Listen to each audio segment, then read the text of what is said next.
All right. And then recording. Automatically started recording. Okay. The way you set it up. Okay, so we want to record this, or do we want to record it? We want to shut it off. Okay. So when you're done, just hit pause. Okay. Oh. Okay. And then we're not recording all of them, so and then I yeah. Do that minimize. Zoom your recording. What?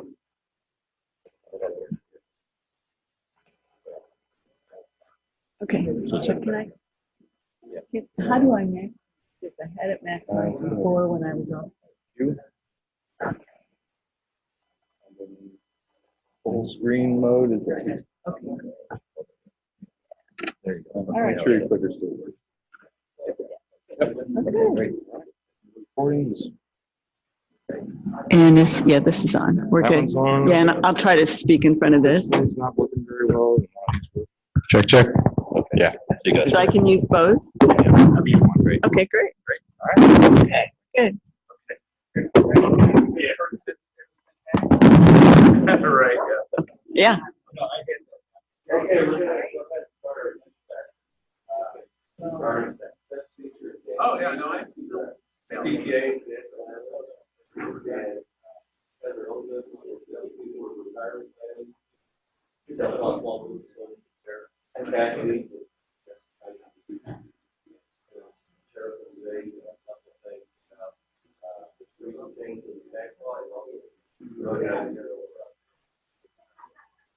Okay. Thank you very much.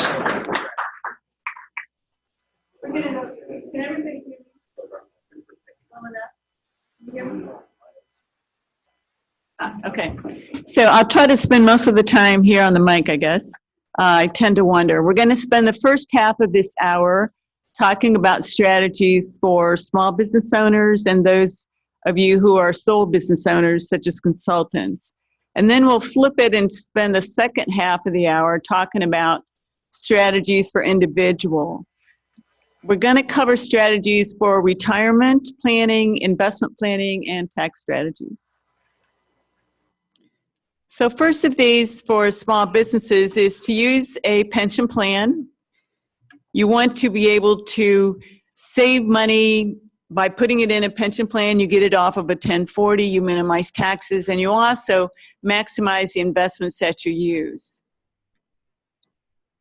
I've organized these. The one on the left is the SEP pension plan. It's the most simple. The one in the middle is the simple pension plan. It requires a few more forms. The one on the right is the most complicated. But again, these are all do-it-yourself, fill-in-the-blank kind of pension plans that you can set up for your small business. The SEP pension plan has been around quite a while.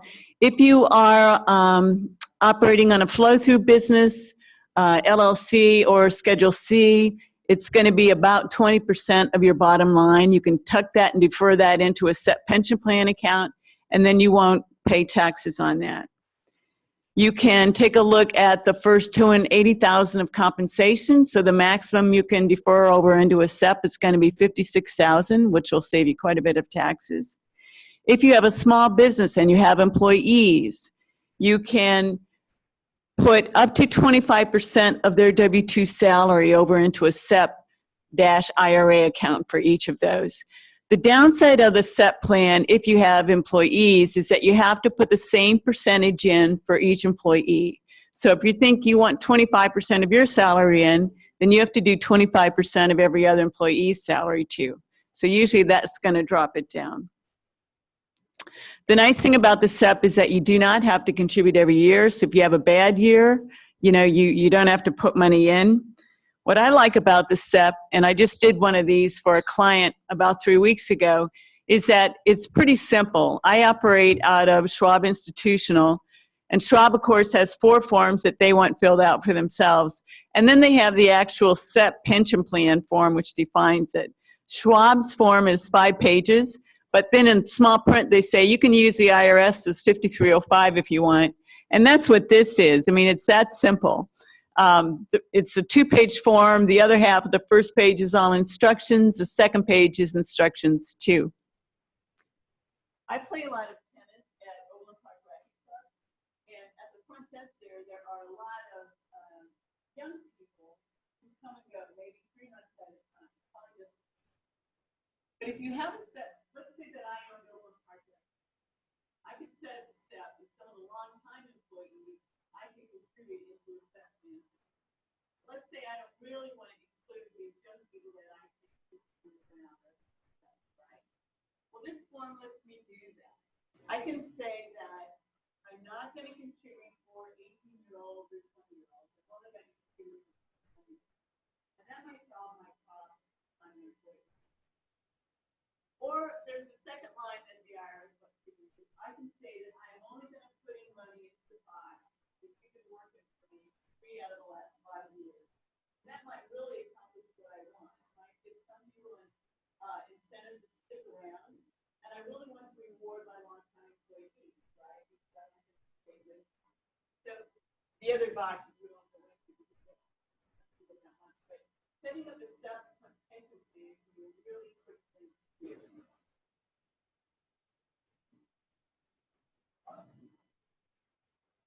Oop, let me go back to this. The other thing I wanted to talk about, I think other CPAs get confused on this. You can put money into you're going to end up, if you set up a SEP plan, all of your employees and you will end up with an account at a brokerage or a bank that is entitled SEP-IRA. That account is totally different than a regular contributory IRA or rollover IRA account. That's your own individual. This SEP plan is a qualified pension plan. So you can put $7,000 into a SEP if that's what your number ends up with. And you can put $7,000 or $6,000 into a regular IRA. The same $7,000 of earned income, qualifies you for both. It's not an either-or situation. The simple pension plan takes a few more forms. It's not quite as easy to set up, but from an employer's perspective, it's worth it to do it. You have given your employees a pretty nice advantage by doing so. The maximum you can contribute is $13,000 in there. There's a catch-up if you're over the age of 50 for $3,000. This is a good pension plan if you have 100 or fewer employees. The nice thing that employers like about it is that the employers don't put the money in, the employees defer their salary in there. But what's nice from an employee perspective is you've just given me a way that I can defer $13,000 or $16,000 into a pension plan, and I don't have to pay tax on that. Furthermore, that $16,000 stays in that account and grows without the headwind of taxes until I reach retirement. That's the best you can get. So as an employer, this is a great pension plan to set up. You do have to contribute in the tough years, which is one of the downsides, but you do have some choices. You can contribute up to 3% of employee contributions, or you can contribute 2% of all eligible employee salaries. So let's say that I have 12 employees. Let's say that 7 opt to participate in the simple, which is pretty typical, not that unusual. So my first choice says I have to contribute 3% of what each of those 7 employees have put into the simple pension plan. And that's not that big of a commitment. Let's say that they max out at 16, 3% of that is $480. That's not that. My other option as an employer is to take 2% of all eligible employee salaries. So I had those 12 employees. Let's say that only 11 qualify to participate in pension. So I'm talking about 2% of those 11 salaries. And I can take the lower of these numbers in a given year. The nice thing about the SEP and the simple and the SOL 401k we'll talk about in a minute is that you don't have to do much once you get it set up. On the SEP, you do have to pass out that 5305 every year, if I can get back to that. This you have to pass out to all employees. It lets them know that you have a qualified pension plan here, and it lets them see if they qualify or not. That's why you have to do it. On the simple, we can go to that.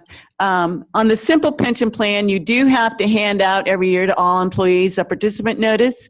And again, it lets them know what the parameters were when you set it up. You also have to hand around a second form on the simple, and that is the elective deferral, because that form lets each employee decide how much they're going to defer into their own simple-IRA account. And that goes to your payroll person. So again, there's no annual filing or anything beyond that. It's pretty simple. What I like about the simple plan is that you can earn $16,000 and put all $16,000, if you're over the age of 50, into that simple-IRA account, and you don't pay taxes. And I have a client like that. She had a consulting business, a personal training business for Pilates for seniors. She was especially trained in that, and she didn't do it full-time, obviously. It was a part-time gig, but we didn't want to pay taxes on that. She had other means, and so we set up a simple plan, and we were able to just defer all the money into that and keep it for retirement. So we didn't have to pay tax on it, which is what I wanted. The other nice thing about all three of these pensions that we're talking today is that you can be a Schedule C sole proprietor, you can be an LLC, limited liability company, you can be an S Corp, you can be a C Corp, and you can open any of these types of pension plans that we're talking about. And again, I guess this is sort of my soapbox. Let's say that you make $7,000. You have earned income then of $7,000. You can defer all of it into this simple pension plan. You can also come over here to your rollover IRA and from another source put that same $7,000 in, because the same $7,000 of earned income qualifies you for both. It's not an either or, it's a both. You can set these up at most brokerages. I work out of Schwab Institutional, so it's a fill in the blank there. I'm real sure Fidelity does it the same way, and TD Ameritrade. Vanguard will let you do it too if you're on your own as an individual. So most brokerages will do it, and there's no charge to these. Then the final one is the sole 401k, and that's appropriate if you are on your own or you or your spouse own a business. You don't want to do this one if you have employees. I've used this for doctors where we are saving big bucks every year trying to race to retirement, or for, doctors who, the one I'm thinking of, he wanted to retire at 55. So we were really socking away a lot of money every year. The sole 401k has two pieces to it. On the first piece, it sort of acts like that SEP that we looked at. You can defer 25% of your business income. If you're on your own, it's 20% if you're on a flow through. Then you go to the other side, and that operates much like a 401k. So the maximum contribution into a 401k this year is $19,000. You can put that in that side. If you're over the age of 50, you can put another $6,000 in there. The maximum you can put into this each year, again, is going to be your $56,000 a year. But that's really hefty.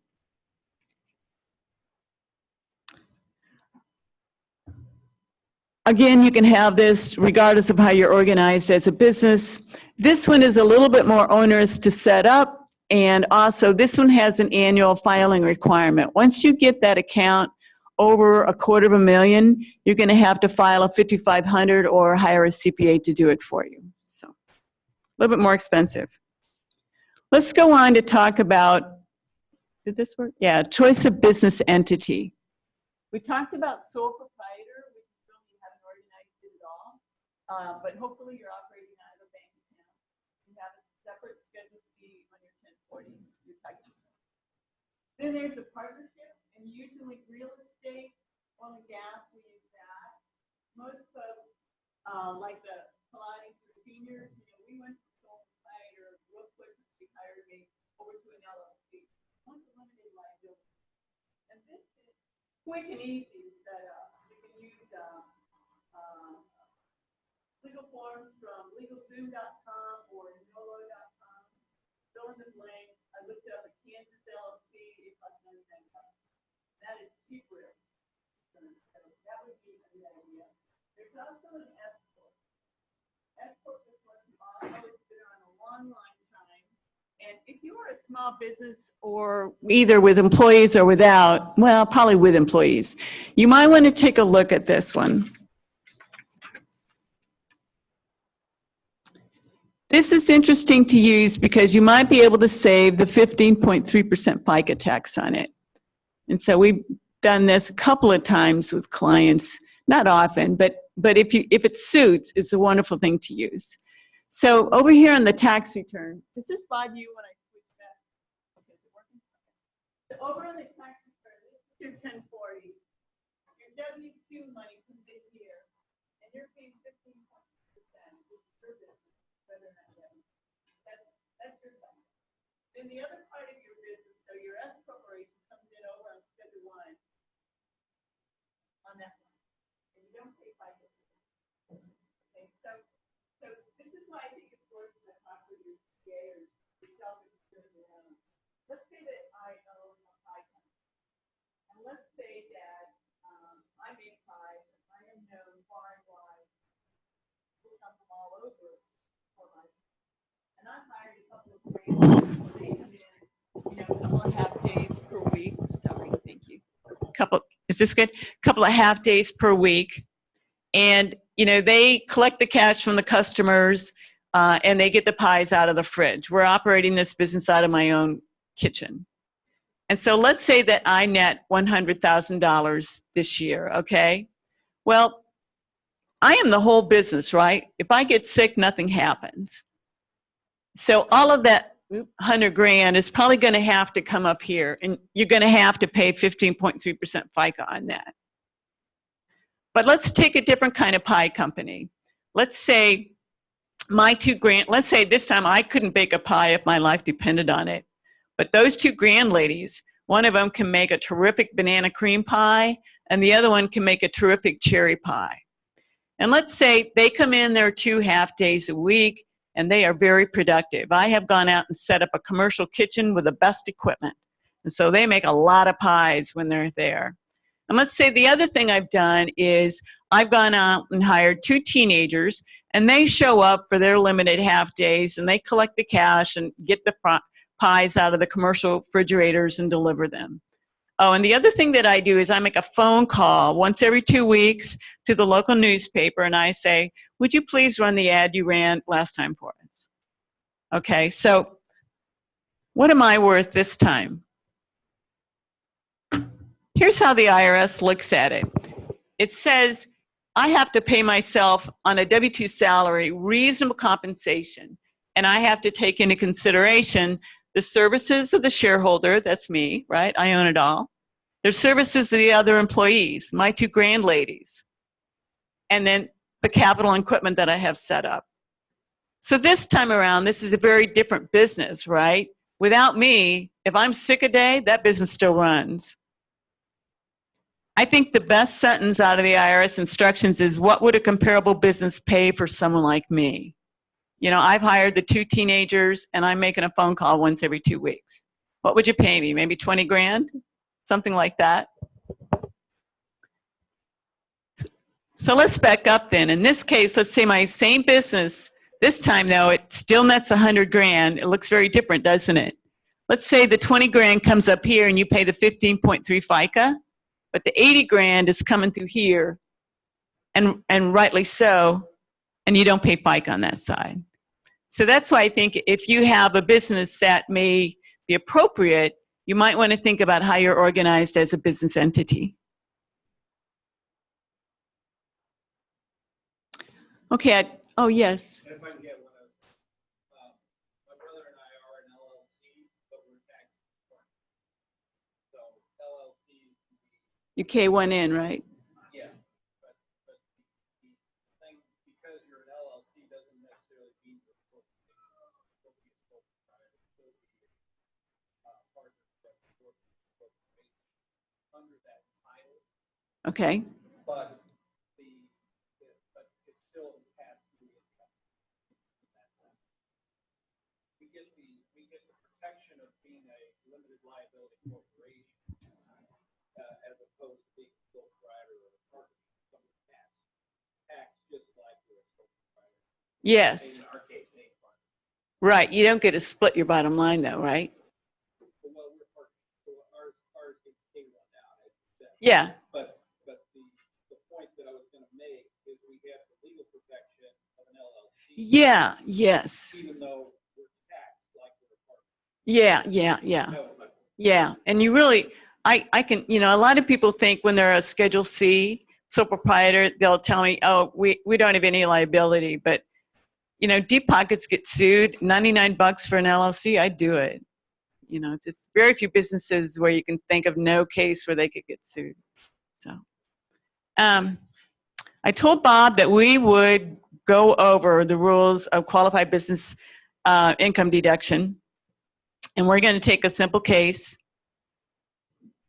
I went through the IRS's, I think it was a 2 or 3 hour course that they gave on this. I got this at CPA Academy, and it's a free course if you want to go through it.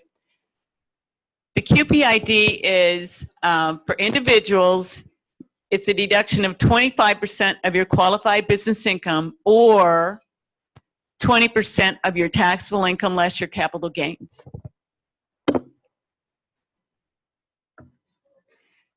Your qualified business income is what you and I think it is going to be. It's nothing different. It's your income, it's your gain, it's deductions that you have, and then loss.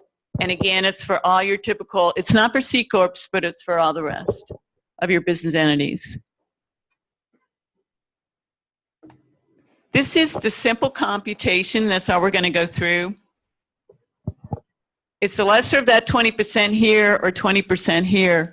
And this applies if you're filing married joint and your taxable income is less than $317,000, or if you're filing single, it's going to be $158,500.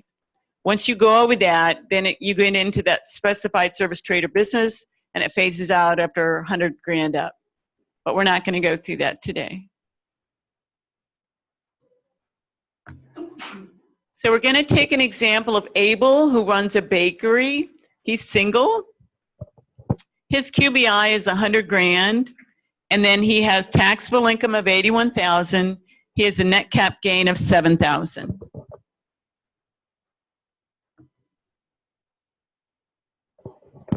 So his qualified business income deduction is the lesser of 20% of his bottom line. So that's 20 grand. Or here's the taxable income less net capital gain, that's 74. 20% of that is 14,800.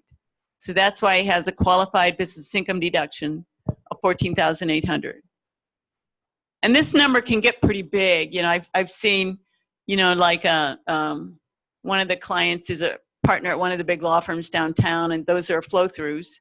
So, that can get pretty big if you're not stuck in one of those qualified service trade or business ones. So. Question. Yes. The income you're talking about, though, like if it's a sole proprietorship, it's the income off the Schedule C. Is that not your taxable income? For this 20% of, yeah. This is what you think of as your net income off your business. It's got Schedule C, yeah. Uh-huh. What if your qualified business is lost? I don't know the answer to that. Okay. Yep. Oh, gotcha. 20% zero. You don't get it. But I get to, in essence, I get to deduct 100%. Yes, that's right. Yes. So I'm actually, and then next year when I make money, then I only get taxed on the 80 instead of the 100. So over time, I'm actually making a little bit of money by having 1 year's loss. Okay. Maybe work that in. Losses carry forward, though, affect profit. I think you're right. There's a carry forward. NOL, net operating loss. Yeah. I don't know. Well, on for QBI, losses for 1 year will impact the following, right? Okay. I'll Just make money. Steve, it's kind of like when your wife buys something on sale. We're actually making money. There, yeah. Thank you. To clarify that question you had, that taxable income minus net capital gain, that is on the 1040. Yeah. But it's a line on the 1040, not taxable income. QBI is the Schedule C, but the second one is your total taxable income. Yes. You're limited to how much QBI you get. Yeah. Or QBI deduction. You're not getting the whole 20 grand, you'll only get 40.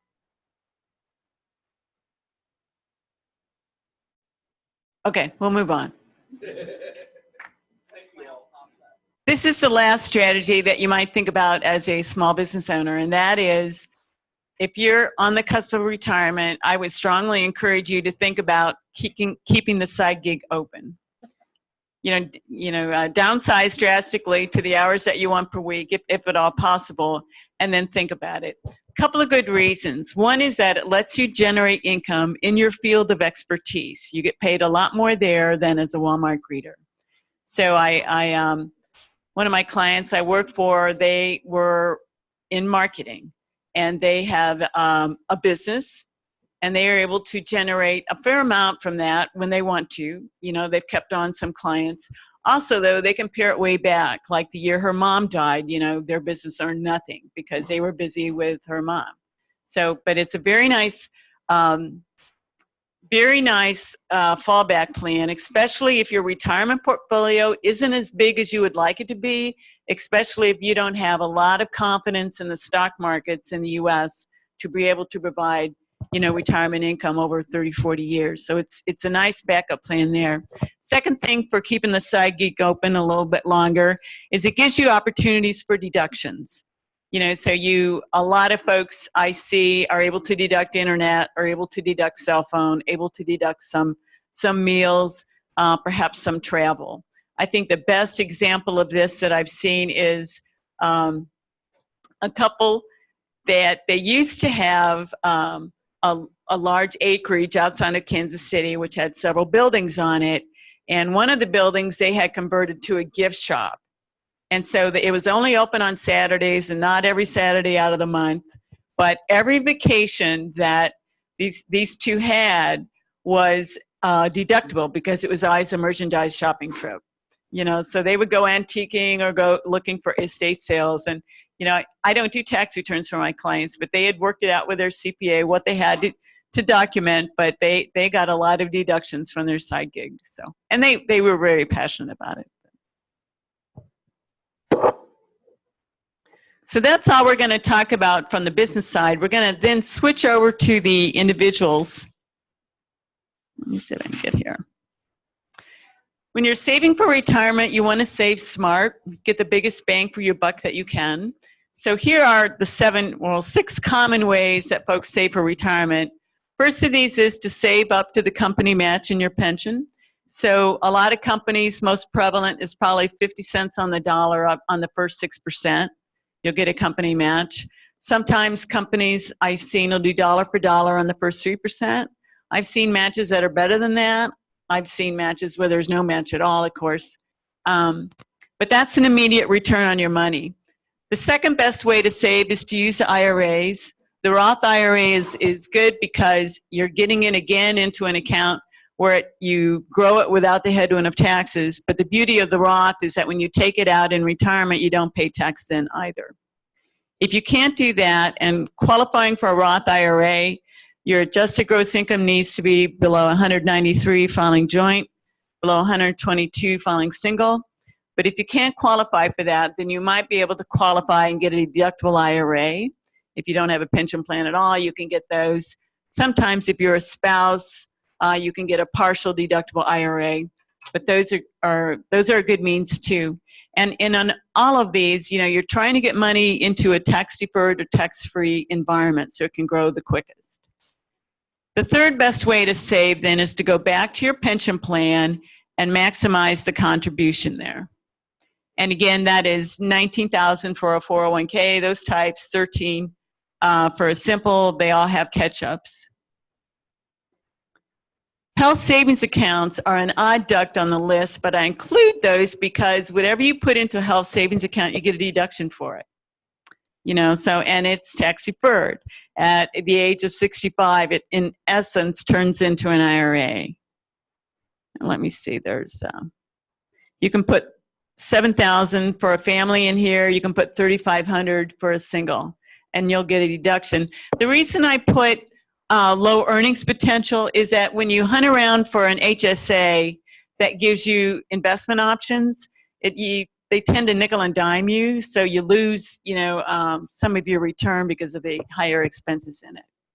I've never really found a good one. I of all people would use it if I could find it, but I use an HSA, but I don't try to invest out of it.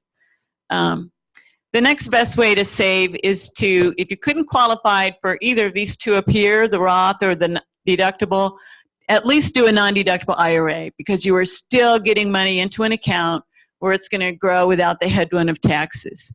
And you will, if you put, let's say you put $7,000, you're over the age of 50, into a non-deductible IRA, and let's say it grows to 15 grand.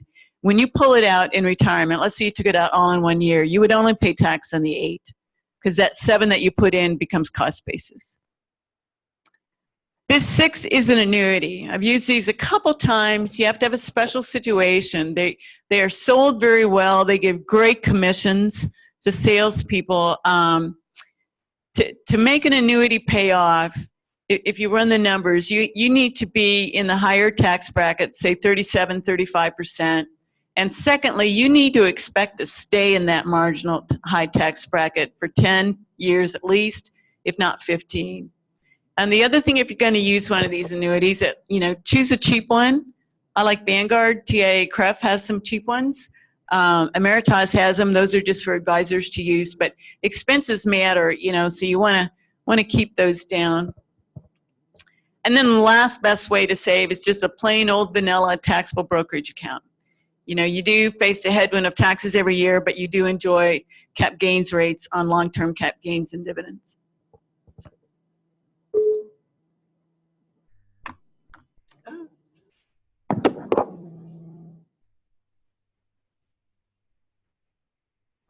Okay. Let's talk about tax shifting. I don't know if that's the formal term for it. I've never really seen what it is called. Let's say that you are planning on winning the lottery, or you might be receiving a nice inheritance, and several clients that's been the case there. You might be selling a publishing company in Chicago, and I work for a great guy who's been doing that. Or you may be doing substantial downsizing. You may be in a $250,000 house, or excuse me, $750,000 house, and then downsizing to a $200,000 condo. But anyway, you have a big influx of taxable income, right? Something you can do if you are still earning money is do some tax shifting on it. And here's how this works. I've done this with clients, and usually the first year we set it up and they get their toes in the water. And then in the second year, we'll say, can we really, speed this up, rev it up? And we will, if we need be, we'll take the whole paycheck down to $200 or something if we can do it. But this is a good tax strategy. Let's say that you have won the lottery and you have $200,000. And so you stick that in a taxable account, okay? Let's say that you already have $3,000 in your pension plan. Let's say you're making $100 grand a year. And from a financial advisor's perspective, this is great, but it's a tough portfolio to work on, okay? Because every time I turn around, I have to look at taxes.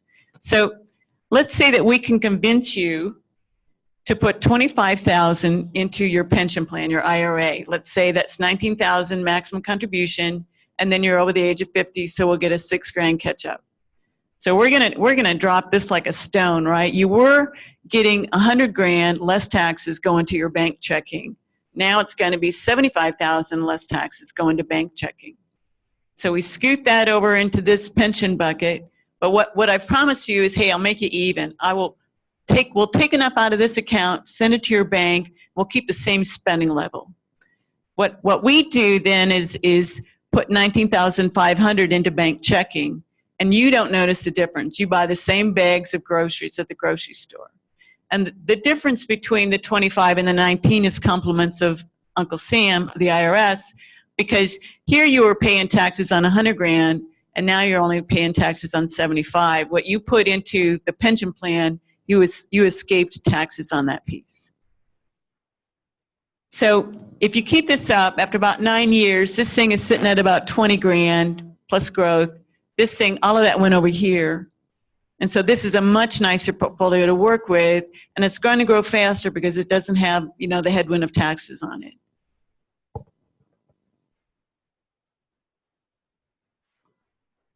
This is not really a strategy, it's more of a bummer, but it's a report we use for clients every year. This is, you know, $1 million isn't what it used to be kind of thing. But let's say that you are on the cusp of retirement. Let's say that you're making, well, let's say your retirement phase is going to be 32 years if your life expectancy is 99. That's this number. Inflation long-term is about 3%. I know that the short-term is 1.7, 1.8, but really long-term, you know, is about 3%. Hasn't moved much. Let's say that the return on your portfolio is about 6. Let's say that your costs of investing are about 50 basis points. And so if you run this, just for you, those of you who like Excel, you know, like I do, and run a tools goal seek, that's all this is, this whole worksheet. But it's very linear, and the clients like it because it's so easy to understand. But, you know, you can set this up. So what you do is you run it so that you take the same amount out every year. And if you have $1 million and you save that and you're on the cusp of retirement, this portfolio is going to throw off about $44,227, roughly 45 grand for your lifetime. And you'll spend the same bags, you know, buy the same bags at the grocery store each and every year. So let's say that your Social Security is going to kick in 30 grand. So this is the kind of savings that somebody who's making $75,000 a year probably ought to have as a target, as a goal. If you and your wife are each making 75, you can just double the numbers, you know, type of thing.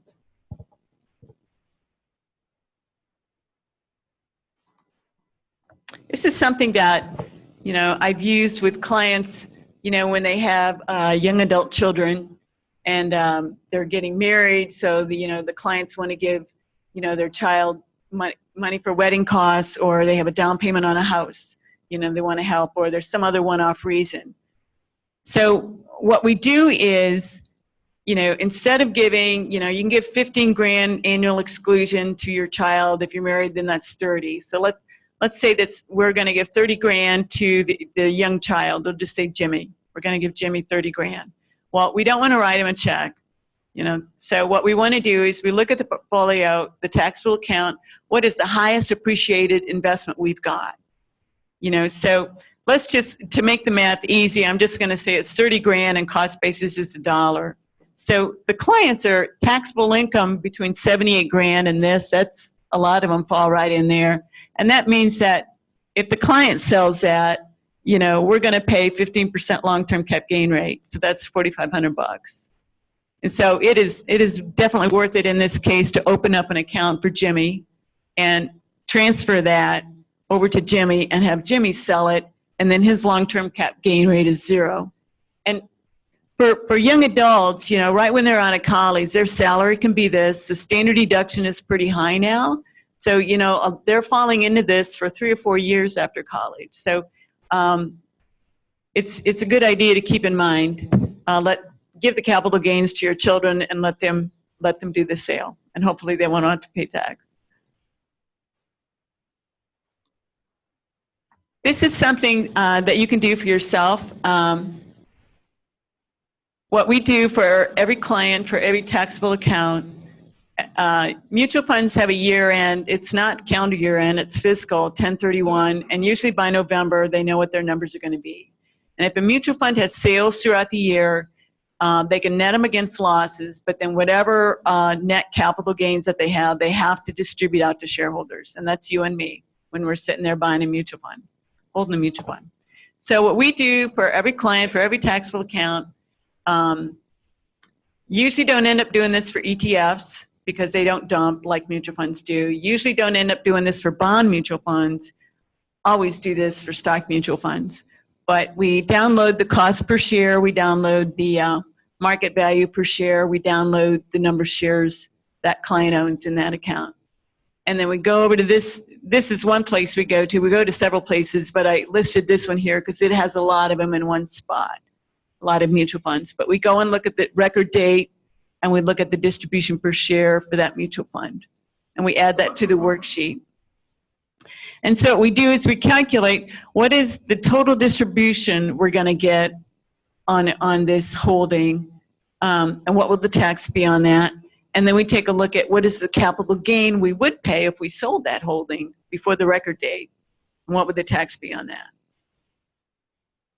And so if the difference, I usually think the difference needs to be $1 or $2 grand, and then that will do a step aside.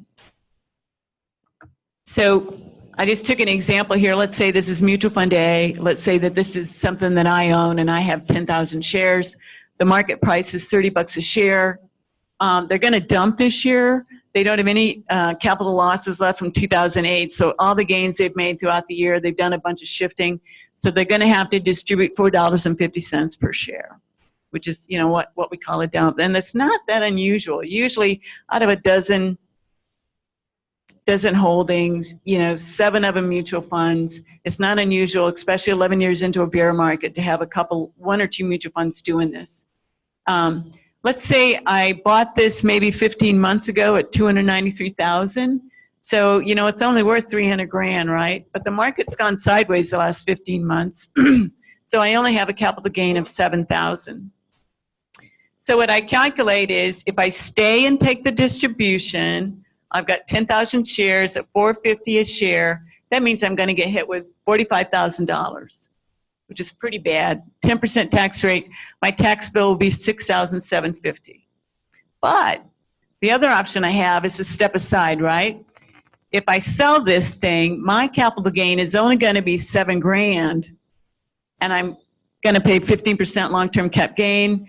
That will be a tax bill of $1,050. So the difference is $5,700. So I think I'm above a break even, you know, worth doing something about it. You need to sell the day, you can actually sell the day of, but you need to sell the day before record date, what we do. And then we go, I would sell my 10,000 shares at 30, I would get 300 grand. And then the day after record date, I have my 300 grand, but the price has dropped to $25.50. And so I get to buy more shares. I get to buy actually 11,764 shares. But you might ask, why has the price dropped from 30 bucks, excuse me, down to $25.50? Yeah, exactly. The cash came out of the mutual fund. So, well, it's committed to come out on the date of record. So what does my balance sheet look like under each scenario? Let's say that I stayed and took the distribution, okay, which is what most folks do. So I've got at the end of this week, I've got my 10,000 shares. The share price has dropped to $25.50, so my mutual fund is worth $255. I got the distribution, right? I got my 45 grand, so here's my cash. And I also got that tax bill that I'm gonna have to pay, $6,750. I'm gonna have to pay that on it. So my position then is $293,250. So, but let's say I took the other option. Let's say I did the step aside. And so here's my fund A. I've got those 11,764 shares. Remember, I had 300 grand and I got it cheap at $25.50 because the record date had passed, right? So I have 11,764 shares at the $25.50. So that's darn close to 300 grand again, just a few bucks off because of fractional shares. And then I had that capital gain of 7,000. So I have a tax bill I'm going to have to pay, and that's $1,050. So my balance sheet this time is $298,932. And the difference between my two positions is the tax of $5,700. So that's why it's worth it to take a look at your taxable accounts. And you know, you can check around middle of November. They'll know what they're going to distribute, and if it looks like it's going to be a dump and, you know, a big tax difference, and the tax difference is different for each client because not all clients buy at the same date, the same time, at the same price. You know, one client may have a 7,000 capital gain, another may have a 40,000 capital gain. They bought 2 years earlier, you know, something like that. So you have to take a look at, you know, when you specifically in your accounts, what that looks like.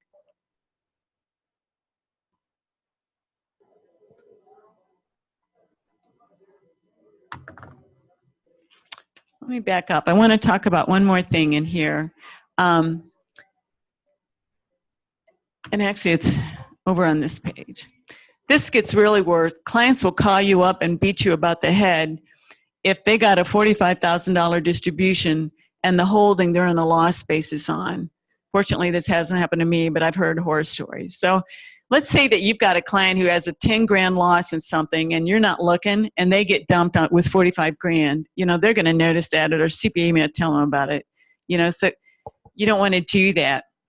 Back in 2008, you know, everything we had was in a loss position. And we looked like every other financial advisor firm, you know, down the street. There was no way you weren't showing a loss. So, you know, you call up all the clients and you say, you know, what we want to do is some tax loss harvesting. So you look for a fund or an ETF that has a high correlation to the holding. And this all assumes that you still like this fund that has a high correlation. So you sell, you take the loss, and you immediately, the same day, you buy the lookalike fund. If you go to Morningstar Research, you know, there's a tab there, funds most similar. On Schwab Institutional, there's a tab. I can go look at some similar funds to it. So, you know, it's widely available to find funds that look like the fund that you own. But you want to avoid the 30-day wash sale rule that the IRS has. So you sell your mutual fund, you take the loss, you book that over to the tax return, you bought the lookalike fund, you wait 30 days, and you flip that trade. You sell the lookalike and go back and buy the fund that you like. But what you've done is force the loss over to the 1040. And in 2008, we had a lot of losses we were forcing over to the 1040 tax return. But our clients didn't pay taxes for a long, long time. I think the portfolios got back to break even middle of 2010, but we did not pay taxes because you net those capital loss carry forwards, net them in capital gains for the years to come. If for some reason you don't have any capital gains coming anymore, you can still net against $3,000 of ordinary income each year. And those things carry forward for forever, so it's worth doing it. How am I doing on time?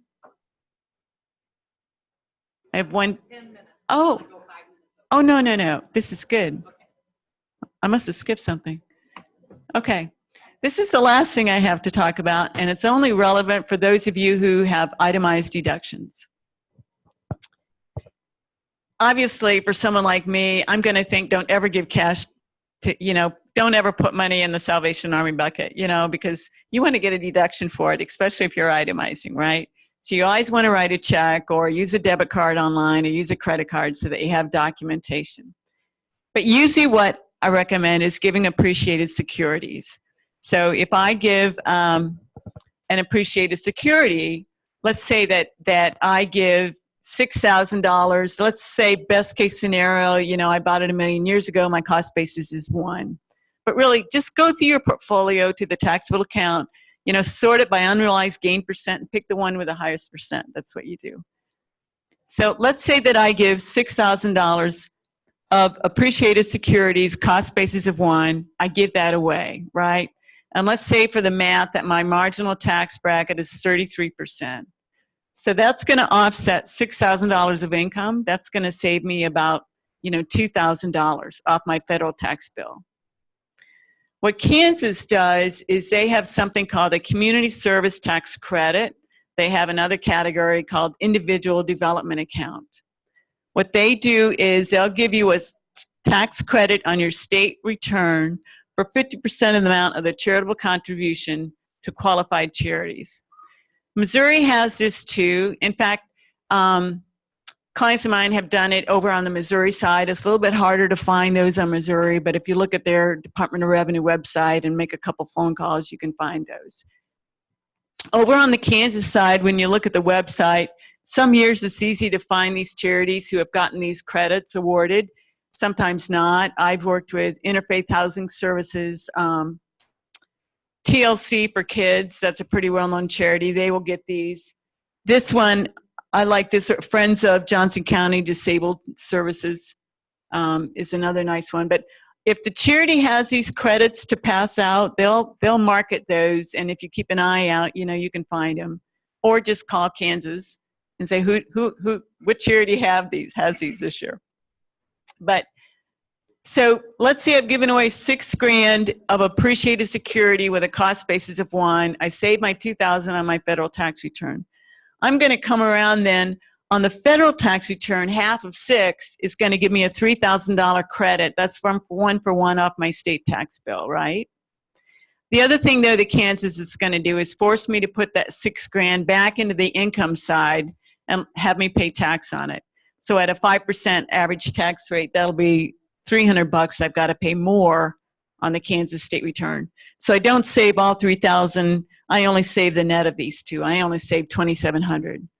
But a $6,000 gift of appreciated security then has saved me $2,000 on my federal and about $2,700 on my state. So I saved $4,700 on my taxes if I give appreciated securities. And so this is an extreme example with the cost basis of 1, but if you think about, there are other cases where you don't know cost basis that you certainly want to give it away and don't sell it because their IRS will force you to take a 0 cost basis. But you know, this is something else that some clients have used. It depends, you know, how you're charitably inclined and if you're, you know, which charities you like. So. And that's all. And I'm so glad this speech is done because I normally don't talk. So are there any questions about any of these things we went through? Yes.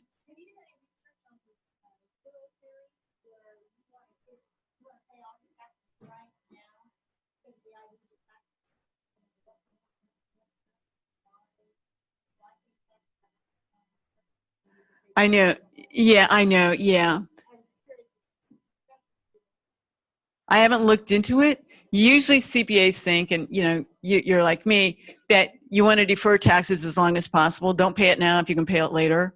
You know, but the gamble in that is what you say. You know, no one knows what's going to happen to the tax rules. So, thank you very much.